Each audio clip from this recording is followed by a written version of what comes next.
kweli mimi nakupenda kweli kweli kuliko hata yule dada yako. Dada yako mimi hanipi raha, na kama utanikubalia mie mtoto nzuri basi ili badala la njiwa la walako. Kushasikia? Sema mimi naogopa.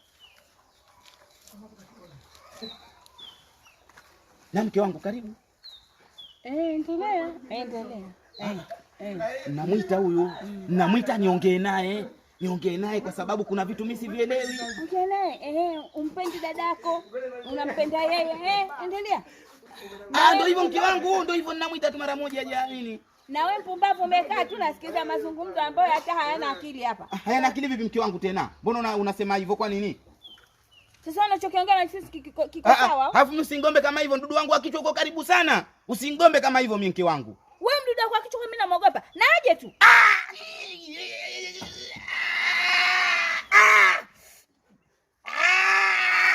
Wapi? Ndizi gani ifukuza? Au kidibwili? Naitwa nakuja. Kuna tatizo hapa? Nauliza. Tatizo lipo? Tatizo gani? Huyo kiti wako. Kamchukua ndugu yake. Sogea hapa. Ana kitu wako anajua kabisa kwamba yeye ana dada yake. Kwa nini leo amchukua ndugu yake? Nakuja kiti Sasa huyu afanya mambo hivi kijamii ndani ya nyumba. Huwa ajipitisha na upande wa kanga.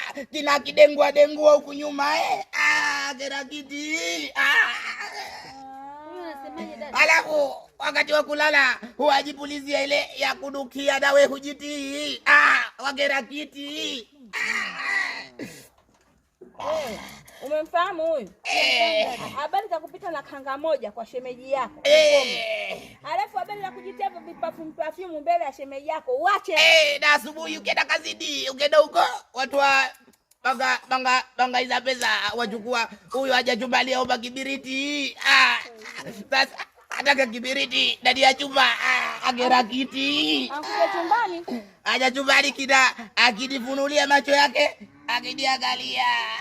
Anafunulia nini? Hebu sema. Macho yake adiangalia. Na mimi navutika eti. Na mimi mjini lakini napenda. Mungu dada huyu Mungu. Mungu dada huyu. Sogea hapa.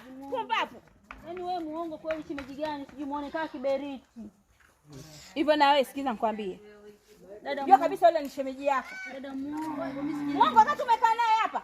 Hebu acha ujinga naye nenda huko. Mimi unanionea mimi muongo yo mimi. Shemeji kubwa nyinyi.